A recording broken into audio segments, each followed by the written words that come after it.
ভাই মোহাম্মদ রাকিবুল ইসলামের ৫ নম্বর প্রশ্ন ছিল, হুজুর আমি শুনেছি যে বেনামাজি ব্যক্তির ইনকাম করা টাকা নাকি হারাম হয়। বিসমিল্লাহির রহমানির রহিম। সম্মানিত সুধী, কাছে এবং দূর থেকে, দেশ এবং প্রবাস থেকে আমাকে যারা দেখছেন শুনছেন, সকলকে আন্তরিক মোবারকবাদ এবং শুভেচ্ছা জানিয়ে শুরু করছি আজকের প্রশ্ন পর্ব।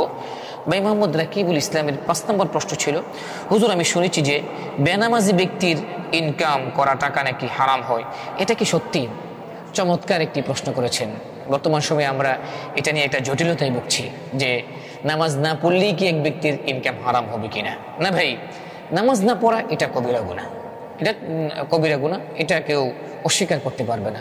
কারণ একজন ইমানদার এবং একজন কাফেরের মধ্যে পার্থক্য হচ্ছে নামাজ। ওমান লাম ইউহাফিজ আলাইহা কানাত লাহু নূরান ওয়া নাজাতু ইয়াউমাল কিয়ামাহ। যে ব্যক্তি নামাজের কোনো হিফাজত করবে না, নামাজের কোনো যত্ন করবে না, তার জন্য আলোর কোনো ব্যবস্থা থাকবে না।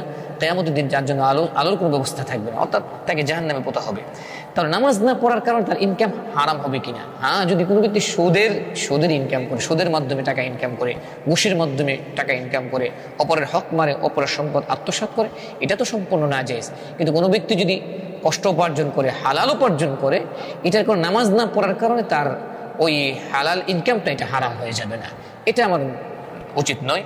আল্লাহ তাআলা আমাদের সকলকে বুঝার আমল করার তৌফিক দান করুক।